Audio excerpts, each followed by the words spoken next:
So over here, you can see that I have a query table. And if I were to go around into view, then I can go on to the query design area. So let's say what I want to do here is I want to add in a filter. That is, I want to add in a criteria, but I want to ask the criteria to the user who is seeing the data. So in order to do that, you can go around into any of the criteria area right here. So let's go and take member ID as an example. So let's say what I want to do is I want to ask the member ID to be filtered out from the user itself. So I'm just going to go around and open and close last brackets right here, which is where the data will be entered out when a user actually keeps it. So I'm going to say the message. I'm going to type the message right here and say enter the member ID to be displayed right here. So once I do that, what happens is that if I were to go around into view, it asks what member ID you want it to be displayed right here. So I'm just going to go around, say 101, press OK,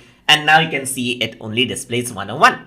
You can go around into refresh right here, type in 103, press OK, and now it changes into 103, as you can see right here. So you can go around over here onto view, and what you can also do is go around and add in a greater than sign right here, and greater than or equal to right here, and then enter out the message. So I'm just going to say enter the mem ID from which you want the list to be displayed. So I'm just going to go around and type this in right here. So if I were to go around into view now, it says enter the mem ID from which you want the list to be displayed. So I'm going to say 102 and press OK. And now what happens is that all of the member IDs that are equal to 102 and above 102 is here, as you can see right here.